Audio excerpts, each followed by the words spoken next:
Welcome back to Student of the Gun Radio, and congratulations on your excellent decision-making skills. How's that sound, Jared? Does that sound good?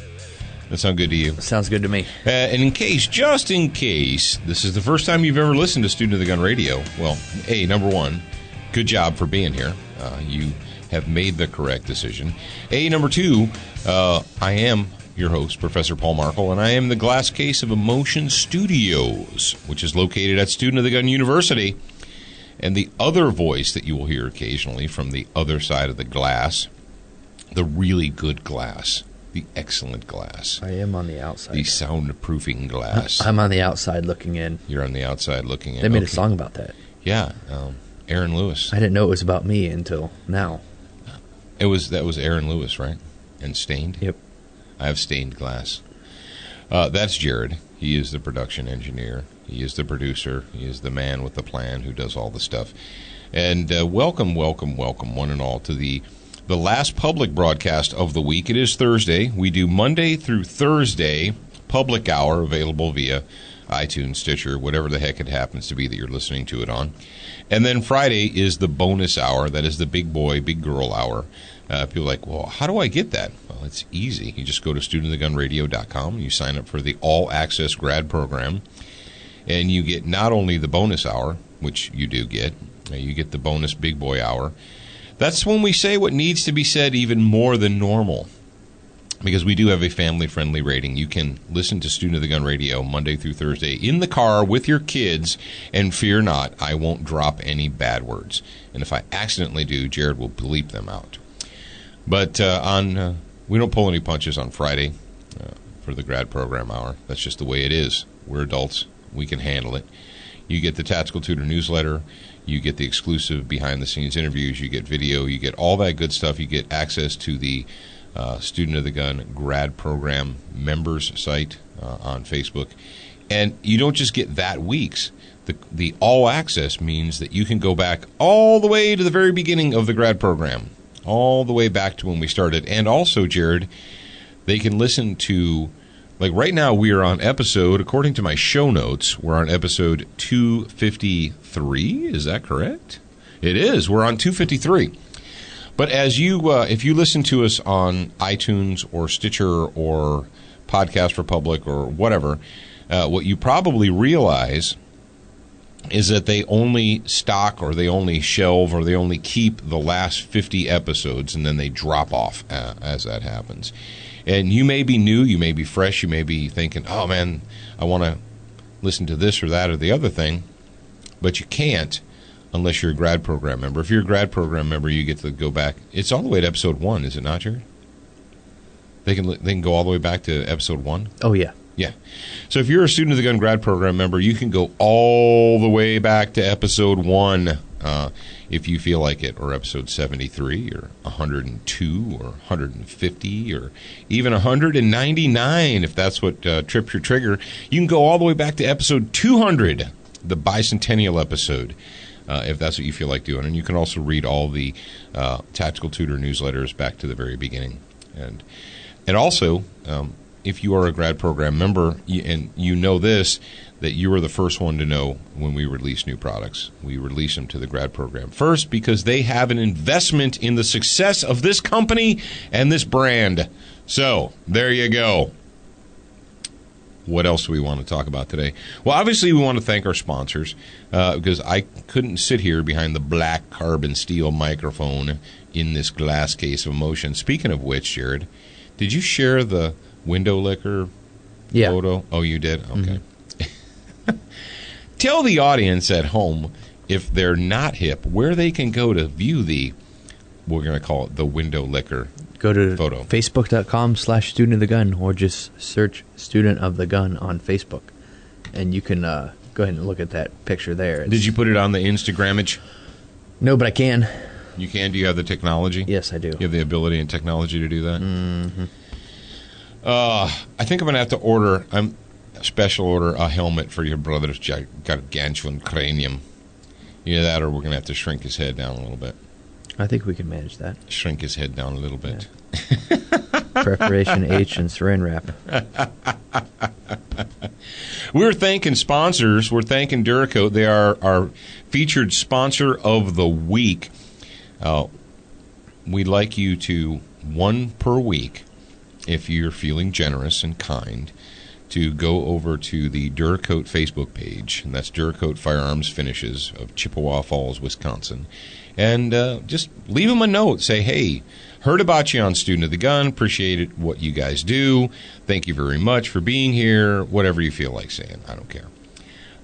Brownells, brownells.com. You can buy Duracoat's can-in-can technology. I think you can buy all the Duracoat stuff on Brownells, but the can-in-can technology, it looks like a regular spray paint can, but it's not.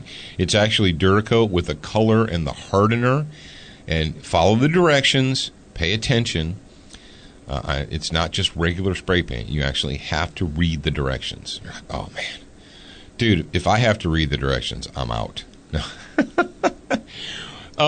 You know what, Jared? It occurred to me, when I was a young puppy, at age 19, John Farnham showed me his Teflon-coated 1911, and I was blown away. I was like, what? You had a Teflon finish put on a 1911, put on a gun? What is the purpose of that? And what I didn't realize at the time, my young little brain, is I wasn't thinking about the fact that steel with carbon in it will eventually rust. And you have to finish it, you have to treat it somehow to prevent that from happening.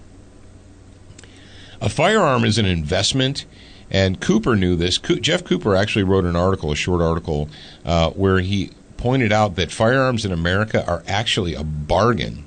People complain about the cost of rifles or shotguns or what have you. He says, it's the opposite. How many things do you purchase in your life that you can legitimately expect to pass down to your grandkids? Guns are probably the number one.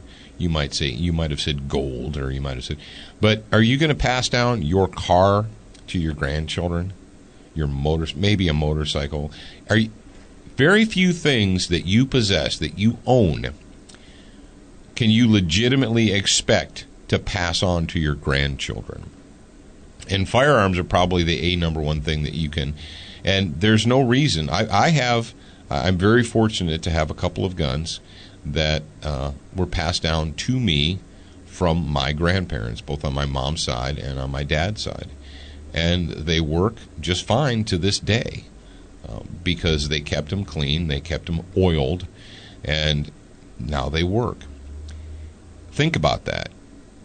Is there a shotgun? Is there a rifle? Is there a pistol? Is there something that you want to pass down to your grandkids? When you're looking at that object, heck, you might be 32 years old right now, and you have like a 1-year-old baby there, and you're like, wow, I'm not thinking about grandkids.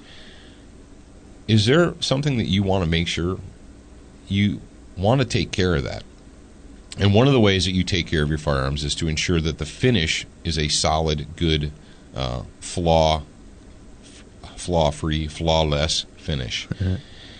If you've got an old gun and it looks like crap, especially if you have a blue steel gun, let's say you got a blue steel shotgun or what have you, take care of it. And you can put a new finish on it if you go to Duracoat.com. The Dura Blue is like witchcraft in a can. It's crazy. If you have the aptitude to follow directions, you can put a like new blue finish on a shotgun or rifle or what have you. But think about that. Think about look at your gun collection, your firearms collection, and, let's face it, we trade and sell guns all the time. But are there a few that you're looking at and you're like, there's no way I'll ever sell that. There's no way I'll ever trade that. I mean, unless I'm on my deathbed or they're coming to take my house or whatever, I'm not getting rid of that. I'm going to pass it down to my grandkids. And the only way you're going to be able to do that is if you take care of it. Something to ponder. Crossbreed Holsters is a sponsor of the show. Congratulations to Crossbreed on their 10th anniversary, 10 years of helping you tote that blaster in the most comfortable inside the waistband holster that you're ever going to use. We got to come up with a theme for this. I didn't even think about that, but we've got to have one, right? I mean, that's not going to send me straight to hell. Can we? Let me see if I can find I mean, there's got to be a theme that's not going to send me straight to hell, and I'm joking. I'm kidding. I already I feel like I pretty much got that taken care of. But, folks, in 2015, in modern America, in the modern world, you have to pay attention to what people are saying and what they're doing, because intentions and feelings don't solve problems. Putting up plastic signs does not keep you safe. Warm and fuzzies. We live in a rock and stone world. It's always going to be that way until the end of the world. Just because we have bright, shiny things that distract us does not take away from the fact that we live in a rock and stone world, and sometimes you need to pick up a rock and you need to kill the monster with the rock. You have something for me over there? Yeah, it kind of goes. You kind of have that twinkle in your eyes, so I'm thinking you're about to surprise me. It goes right along with the whole thingy here. So. Or just surprise me, brother. For the devil sends the beast with wrath, because he knows the time is short. Let him who hath understanding reckon the number of the beast, for it is a human number. Its number is 666. I left alone. My mind was blank.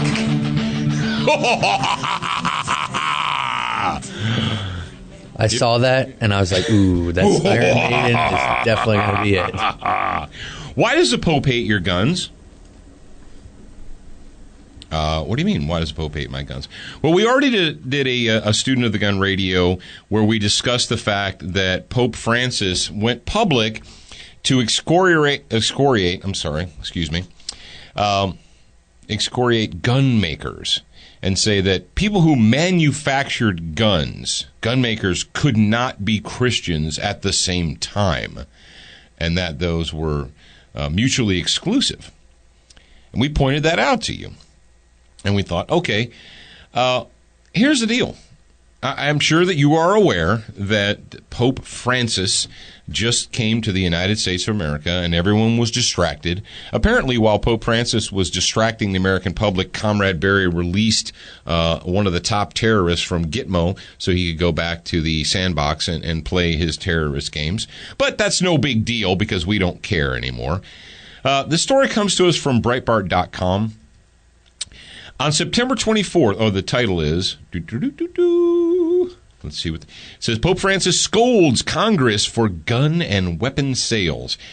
I'm pretty sure that the Congress doesn't sell guns or weapons. Well, it kind of does. I mean, they provide them to the religion of peace and brotherhood. You know, the Congress sets aside the money so that Comrade Barry can send that money to the Muslim Brotherhood so they can create ISIS and murder thousands, hundreds of thousands of people. But beside that, you're not supposed to know that. You're not supposed to think about that. Stop thinking about that. On September 24th, Pope Francis scolded Congress for guns and weapons which are manufactured in America and sold around the world. Okay. He said he was determined, quote, to minimize and, in the long term, to end the many armed conflicts throughout the world, as he addressed the billion-dollar sales from American companies that he sees as contributing factor to conflicts abroad. According to The Intercept, Pope Francis said, here we have to ask ourselves, why are deadly weapons being sold to those who plan to inflict untold suffering on individuals and society? Sadly, the answer, as we all know, is simply for money. Is the head of the Catholic Church lecturing me about money? In 3, 2, what? Money that is drenched in blood, often innocent blood. In the face of this shameful and culpable silence, it is our duty to confront the problem and to stop the arms trade. Okay. U.S. manufacturers make tens of billions cumulatively. The Intercept cites the Intercept. I don't know what the Intercept is. Cites a figure of 23.7 billion in 2014 alone, from guns and weapons that are sold. Blah blah blah blah blah blah. Okay, here we go. However. Moving on, it says, however, his words to Congress were immediately seized upon by the media outlets like the Chicago Sun-Times and the anti-Second Amendment groups as an impetus for gun control, too. Breitbart News reported that Americans were responsible solutions, the Gabby Giffords and her cuckold eunuch Mark Kelly buddy there, they use it to request people to send donations. $3 from every gun control supporter. They requested $3 from every gun control supporter, brothers and sisters. And Jared, I'm over here. I'm really trying hard not to lose my crap at this story. All right, so let's say I hope I didn't miss something. Oh, yeah. So here we go. We have the head of the Catholic Church, who is not the head of the Christian Church, just so we're clear upon that. We're clear on that. We have a human man who is the titular leader of the Catholic Church worldwide, who has decided that the United States of America is now the problem, and that the fact that we manufacture guns is now the problem, and that guns are bad, and guns lead to death and innocent blood. Really, the firearms in and of themselves do that. Now, we need to ask ourselves, I have to assume that anyone who is elevated to the position of Pope, the pontiff, anyone who gets to that position, Il Papa, that they're educated. I understand that. They're not dolts. They've received a lot of training. Most of them have multiple degrees. Most of them speak multiple languages. They're not dummies. So, given that fact, you could say, oh, well, this could be like a Mark Kelly, Gabby Giffords. Most politicians that carp and go on about gun control, most of them are functioning morons. They've never read the Constitution. They don't understand it. All they know is how to, squeeze votes out of idiots. But I don't think we can put the Pope in that category. This is not an ignorant man. This is not a man who's uneducated. This is a man who's very educated. And given the fact that we can assume that Pope Francis has a high level of education, we need to ask ourselves, how is it that someone who has that level of education can espouse this type of, I'm just going to go ahead and say, nonsense? How is it that a person who has been educated, that is intelligent, I'm sure speaks multiple languages, that they believe that the solution to the world's problems is to place the blame on inanimate objects, to not hold humans responsible? Oh, unless they're American gun makers, then those people are responsible. Do you notice how he dances around the whole gun owners issue? He's wise enough, and he's been schooled enough not to individually attack American gun owners, but he's attacking them, by proxy, by attacking the gun manufacturers. And so people can run for cover if gun owners, Second Amendment supporters, get angry about the Pope, and they're like, oh, no, he never said that he doesn't support gun ownership. He never said that. What he said was he's against firearms manufacturing and sales. By proxy, that means gun ownership. Yeah, so it's like saying, I'm not against cars and car owners. I don't think you should, people need to take away your car. I'm just against GM, Ford, and Chrysler. I think they're bad. I support your right to own a car. I just think the people that make them need to stop. What? So let's say that they granted Pope Francis, they gave the Pope a magic wand, and he was able to, with a swipe of his hand, eliminate all firearms manufacturing in the United States. What does that do? Does that stop the war? It solves all crime. The war and conflict worldwide? Does Pope Francis, did he study history in college? Does he know that the firearm is actually a relatively new invention? When you consider the thousands upon thousands of years that this big blue ball has been spinning around in the stratosphere, we've been moving around the sun and doing our thing. The thousands upon thousands of years that humans have walked the earth, the firearm is it's a relatively new invention. Do you think, Jared, the Pope ever read this thing called the Bible? Think he's familiar with that? I would assume so. Well, there was a whole lot of killing. If you go to that Old Testament there was a whole lot of killing in the Old Testament. You read some of the older books, the Exoduses and so forth, the time of David. The enemies, people's enemies, the enemies of the church, the enemies of God, often they were stacked up like cordwood. There are stories, and I can't pick out a particular one right now, and I apologize, where at the end of the battle that there were thousands of enemy soldiers strewn across the battlefield. Thousands and thousands. And you know what? There wasn't one single object or what did not exist in the Bible? Firearms, guns. How can that be? According to this overly simplistic pandering statement by the Pope, by Francis here. Can I call him Frankie? I don't know. Maybe. Do we know each other that well?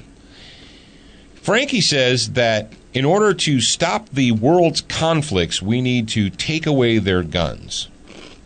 Oh, the United States. Now, he doesn't talk about Russia, who obviously is a major manufacturer of firearms in the world. He doesn't talk about any of the European gun makers.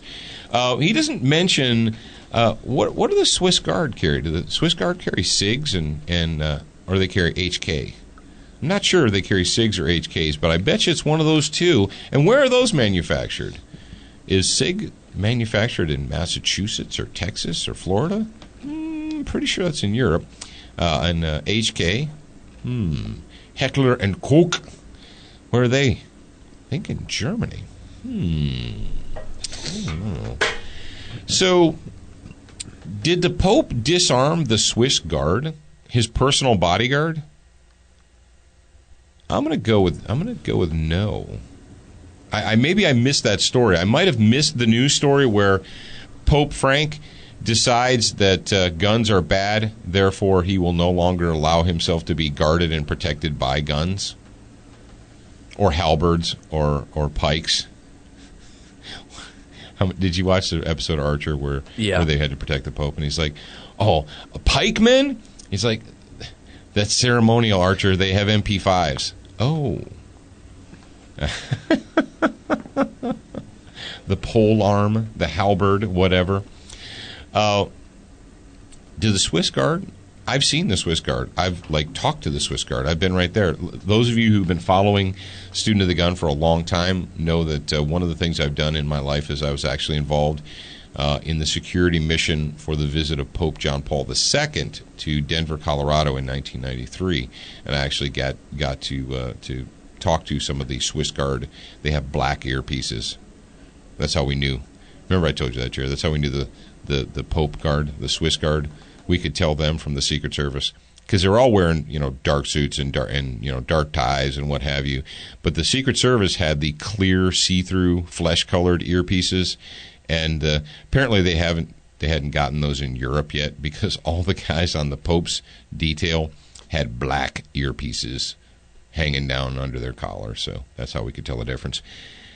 Ladies and gentlemen, I'm going to go ahead and go on record, and I kind of have been for a while, but I'm all done with Pope Francis, the first, second, third, whatever he happens to be. This guy, every time he opens his mouth, some kind of socialist collectivism spews out of it. It's not just the gun thing. He's always talking about redistribution of wealth and fairness and so forth. This is not an accident. He's not ignorant. He doesn't He's not just missing the point. This is deliberate. And I'm sorry, but I'm not buying it. I'm not playing this game. And it's like I was talking to your Uncle Dave, Jared, and he goes, I don't need the Pope's permission to speak to God. I have a direct line, and he's not in it. So this pandering and nonsense from Pope Francis, I'm done with him. I'm done with his socialism. And if you're a devout Catholic, I don't know how someone could be a patriot and follow this guy. I'm telling you, it's time for a house cleaning. It's time for a nut check and a gut check in the Catholic Church. I don't get it. I really don't. Well, actually, I kind of do get it, and that's why I wrote the book Faith and the Patriot. And you want to know about popes? John Paul II got it. John Paul II understood. I was talking to Dan this week, and we were talking about that very thing. And he said, Paul, you know why John Paul got it and this guy doesn't? Because he was raised in the shadow of the Iron Curtain. He was raised when Soviet communism was crushing, they had its boot heel on the throats of Europe and Asia. He knew, he understood that free men needed to be armed to protect themselves, and that disarming free men did nothing to stop evil. Evil doesn't stop because free men surrender their arms. But apparently the current pope hasn't figured that out yet. So I'm sorry for that, but Frank, I'm done with you. Velocity triggers. You got a black rifle, they got a trigger for you. They are designed for precision. Frog Lube, it just works. Check them out at froglube.com. Century Arms, the makers of the C39, C39 Micro, C39 RPK, and the TP9 SA. And if you guys still want to take advantage of that $25 rebate deal, you need to do it quick, fast, and in a hurry because it's going to end in October. And, of course, SWAT Fuel. SWAT Fuel, special weapons and tactics for the body. You need a healthy body to support a healthy mind.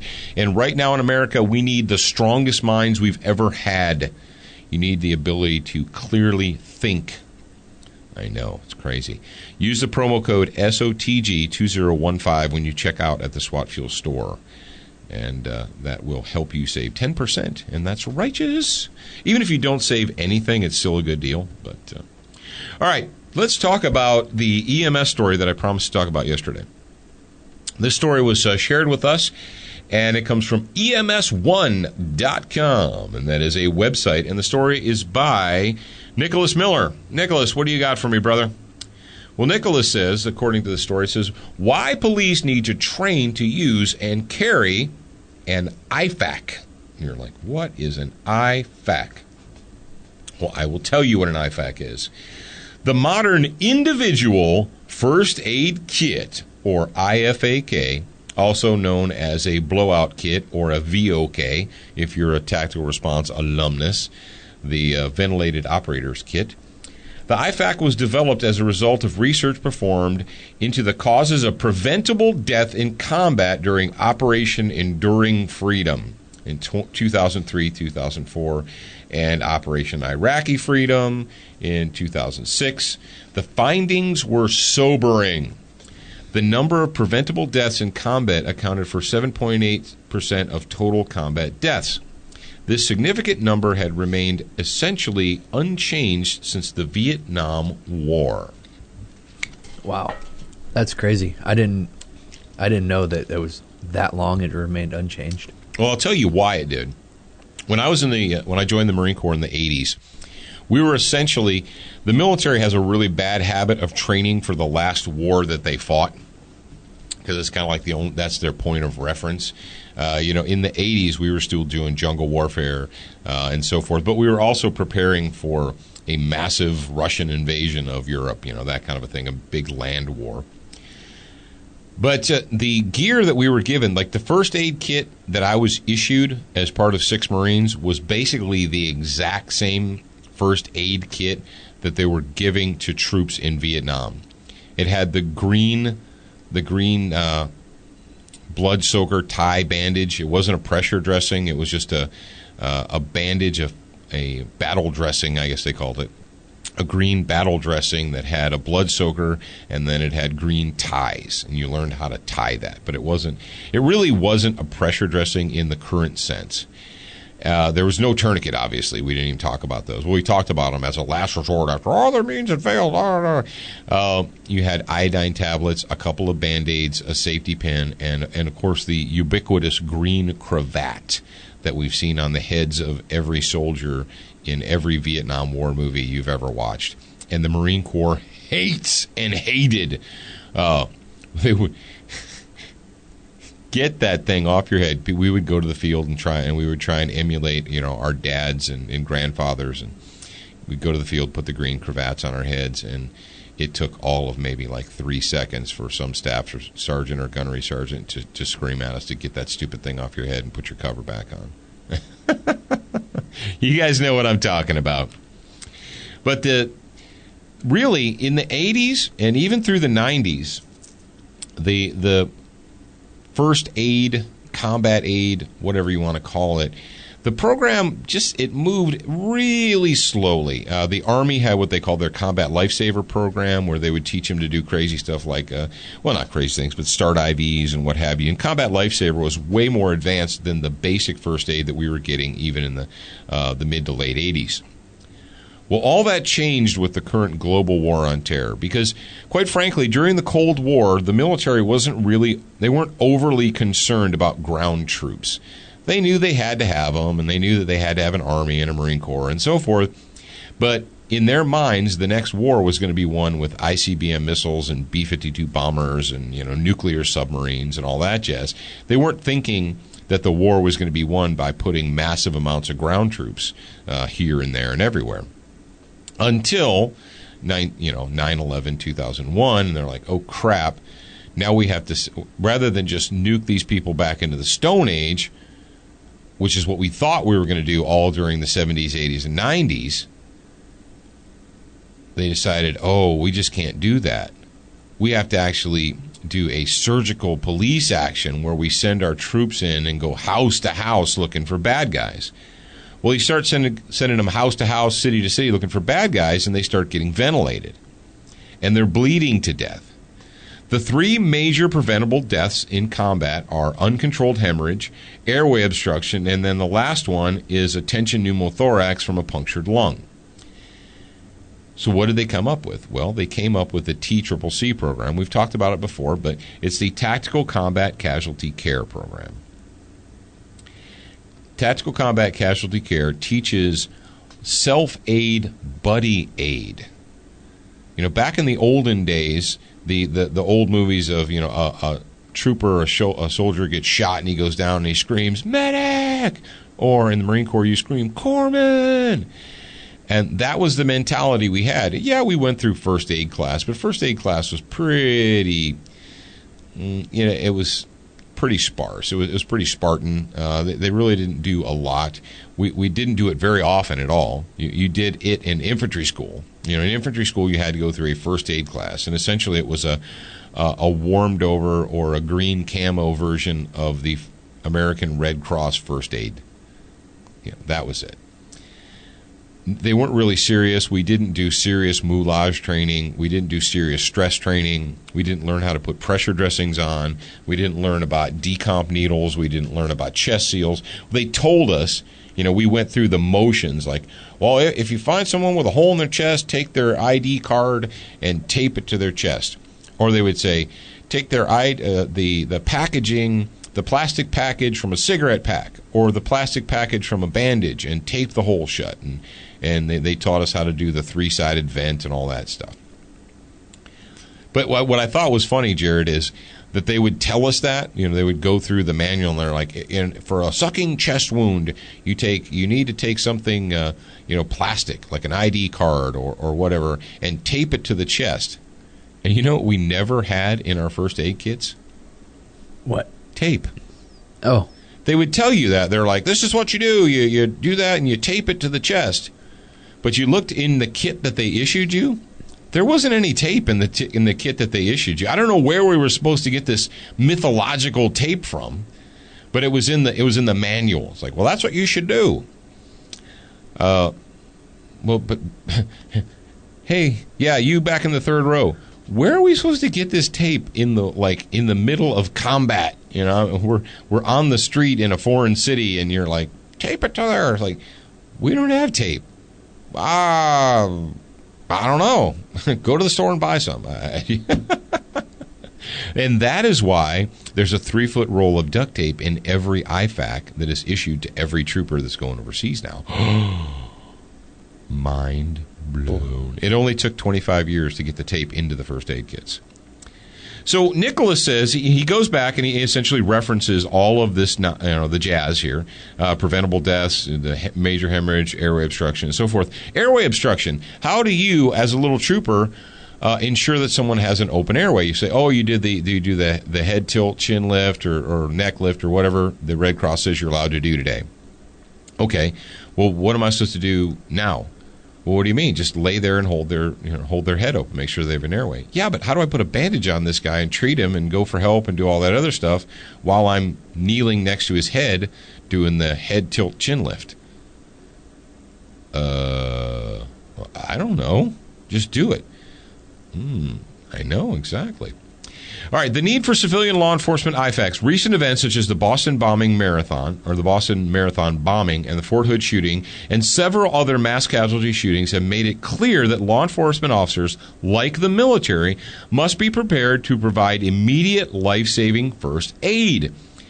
This need is especially important as civilian paramedics are traditionally staged away from the scene.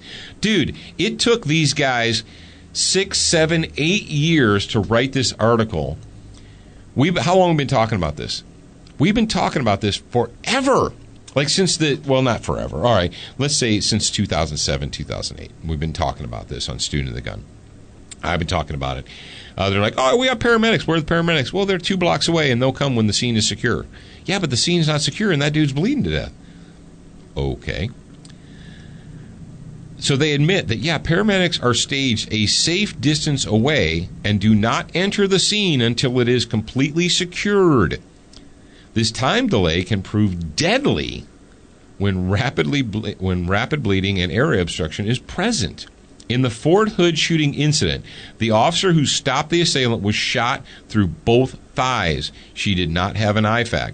Off-duty physicians on the scene applied improvised tourniquets, but they were not effective. Her life was saved when a military medic applied a cat tourniquet. Wow. Mind blown. During the Boston Marathon bombing response, 27 tourniquets were applied in the pre-hospital setting. They were all improvised tourniquets, and many of them were required to be replaced by cat tourniquets to prevent ongoing exsanguination. That's bleeding to death.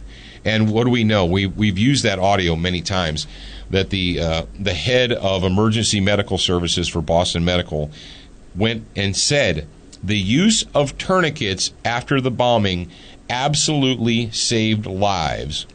And the lessons learned from the current global war on terror were applied to save people's lives after that event. He goes on, windlass tourniquets, hemostatic gauze, mechanical pressure bandage, compressed gauze, chest seal, non-latex gloves. Essentially, what this dude did, and he doesn't know it, Jared, what this guy did, our buddy here, Nicholas Miller, what he didn't realize that he was doing is he just endorsed the enhanced Pocket Lifesaver Kit. Yep. What's in a Pocket Lifesaver Kit? Well, Pocket Lifesaver Kit. Now, we don't have hemostatic gauze because that crap is expensive.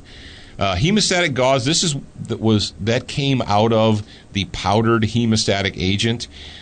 Trauma physicians, emergency room physicians, the U.S. Army's the physicians, they told them, they're like, look, stop this crap. They don't issue Quick Clot to troops anymore because it was doing additional damage, and it was actually hampering the ability of the trauma physicians to fix the limbs. And they're like, look, stop doing that. Probably 2005, 2006, maybe 2007 was the last time that they actually actively issued Quick Clot or hemostatic agent to the troops. They stopped doing that. about the time that I started working for the U.S. Navy in 2007 as a contract instructor, they were phasing out all of the quick clot.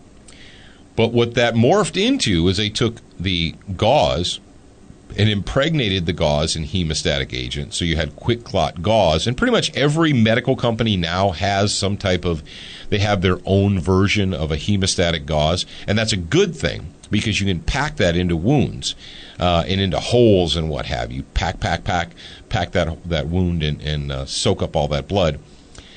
But from a price standpoint, if you're spending taxpayers' money, rock on, doesn't matter. But if you're spending your own money, and you look at it and you're like, man, it's $35 for one single roll of quick clot gauze, and they tell me that it expires. It has an expiration date because the I don't know, it's the FDA, the Food and Drug Administration, or whoever oversees that. They make them put an expiration date on it. And you're just like, what? So am I supposed to throw that stuff away after 2 years? You're like, I spent $35 a piece on these these quick clot gauze bandages, and I have to throw them away in 2 years? Not necessarily. I wouldn't throw them away. If I had one, I wouldn't throw it away. Actually, I do have them, and I wouldn't throw them away. Now, for $35, you can buy a ton of gauze. You can buy a ton of freaking, not Coban, but what's that? Oh, not Coban. I'm searching for the word. What's the other gauze? Not Coban, whatever. I don't know what you're medical gauze. So what do we got here? He's recommending that you have a mechanical pressure dressing bandage, a hemostatic gauze, okay, a windlass style tourniquet. Now you guys can use. We recommend cats or rats, and the reason that we put the rats tourniquet in the PLS is because it's compact and you can actually store it in a pocket. Because it doesn't do you any good to have this IFAK. If you have an IFAK, an individual first aid kit that weighs a pound to a pound and a half, and is about 6 to 7 inches across square and 3 or 4 inches thick, you won't have that on you when you need it. It'll be staged somewhere, and that's a good thing. But is it going to be on your body? Remember, it's just like a gun. A gun locked in a safe at home really doesn't help you when you're not at home. It doesn't even help you when you are at home. So the whole point behind the Pocket Lifesaver Enhanced, do you want to talk about it? Let's just go ahead and talk. You know, they can't. The audience can't see you when you shake your head and make facial gestures. The radio audience doesn't know that. I know this is new to you. You're like, they should know. That's right. I ask you a question and you nod your head. This is radio. You actually have to use your voice. So what do we have? We have a rat's tourniquet. We have a roll of gauze, medical gauze. We have 3-foot roll of duct tape. We have gloves. We have 2 pair of non-latex gloves. We have an NPA. That is a nasopharyngeal airway. Now, in here, here we go. They recommend that. A 28. They come in different gauges. Says an individual pack of water-soluble KY is needed to facilitate. No, it's not. Dude, did you even... He's like... Let me tell you what, hippies. Number one, NPAs go into unconscious people. Unconscious people don't complain. If you need to lube up the end of that, put it in their mouth and get their spit on it. It's their spit. It's not going to hurt them. There's probably blood on this person. Dip it in blood. You're like, blood? You're going to put their own blood on it? The blood came out of them. If the blood is contaminated, it's already contaminated in them. Blood or spit, both of them work fine, and both of them are going to be present on the scene. Roll of duct tape. Now, extra things like trauma shears and a bag and so forth. The seal from the enhanced Pocket Lifesaver, people are like, yeah, there's no chest seal in there. Bro, we gave you a 3-foot roll of duct tape and a plastic bag. Oh, yeah. And also what we've started doing is we put an emergency chest decompression needle in here. And I'm looking at our buddies list here, and what I don't see is I don't see anywhere on there. Am I missing it, Jared? A decomp needle? No, I didn't see it either. No, there's no decomp needle because we can trust police officers to shoot people and ventilate them, put holes in them with bullets, but we cannot trust them to poke them with sharp objects because they might screw up. This cracks me up. You're like, oh, you can't do that. You can't let people have needles. It's like, are you high? Are you insane? You're telling me that the average person can't be trusted with a needle, a sharp stainless steel needle. Yeah, you don't know the liability involved in that. That same person has a Glock 19 on them. They're carrying a deadly force instrument. They're probably carrying a cold steel knife, too, or a Benchmade knife, or some type of really super sharp cutting tool. They may have 2 guns on them. So you're telling me that a person who has a concealed carry permit is carrying a Glock 19 over their hip, they're carrying, or a TP9SA, or whatever they're carrying, another one in their pocket, a tactical folder, they've got those things on their body, they've got a Surefire light and so forth, and that person can't be trusted to possess a needle because it's too dangerous? Are you retarded? And people will tell you that. People are like, oh, slow down there, man. You can't just let people have a decomp needle. What if they do something bad? What if they do something wrong? What if they screw up? The dude has a gun. Are you insane? You realize how stupid that statement is? And what's crazy, though, is people will say that. They're like, oh, you better leave that to the professionals. He has a gun. And you're worried about a bandage, a tourniquet, and a needle? Have you lost your ever-loving mind? You know, you cannot... Purchasing gear doesn't solve your problems. The Pocket Lifesaver is not for people that don't have training. The Pocket Lifesaver kit is for people that do have training. It's for the people that have the IFAC. It's for the people that have that really cool backpack full of shears, combat shears and gauze and pressure dressings and all that stuff. But the fact is, if you don't have that on you, near you, where you're walking through the mall with your kids and something bad happens and people start bleeding, God forbid, you're driving down the highway and some jackhole freaking smashes into you, rolls your car into the ditch, now your kids and family are bleeding. Having a really super cool G.I. Joe kit in your truck at home or, staged by the front door doesn't do you any good. I developed this kit because that happened to me. I was one of the people that carried a IFAC kit conscientiously. It was in a pack. I had a pack. But I had driven to the range with a friend in his rental car, and I was a guest at the range. And I thought, I'm a guest here. I'm not even participating in the shooting event. I'm just observing. This is my buddy's rental car. I'm going to leave my pack in the car so I don't have to tote it with me all day. I'm 200 yards away from the rental car, which I don't have the keys for anyway. Somebody gets shot on the range. So there I am on my hands and knees improvising, doing direct pressure and using pieces of clothing when the super cool G.I. Joe kit that I carry with me all the time is locked in a rental car 200 yards away because I didn't feel like carrying the pack around with me all day long. Yep, I felt like an idiot. I mean, I did what I should do. I mean, and the person didn't die, and it worked out. But that's when it slapped me in the face. You need to come up with something that people will actually put in a cargo pocket, a back pocket, a side pocket, and have with them. I'm sitting in the Glass Case of Emotion studios right now, talking through a microphone, and I have a Pocket Lifesaver kit. I have medical gear on me right now as we speak. That is the point. Do we get the point? The Pocket Lifesaver is not so you can just buy gear. It's for people that know what to do and how to do it, but they need something that they can actually have with them. Crazy dog. I know. All right, so congratulations to our friends at EMS1.com. Congratulations to our new friend. He doesn't know he's our friend, but Nicholas Miller, who essentially wrote an article endorsing our product. Good job, Nicholas.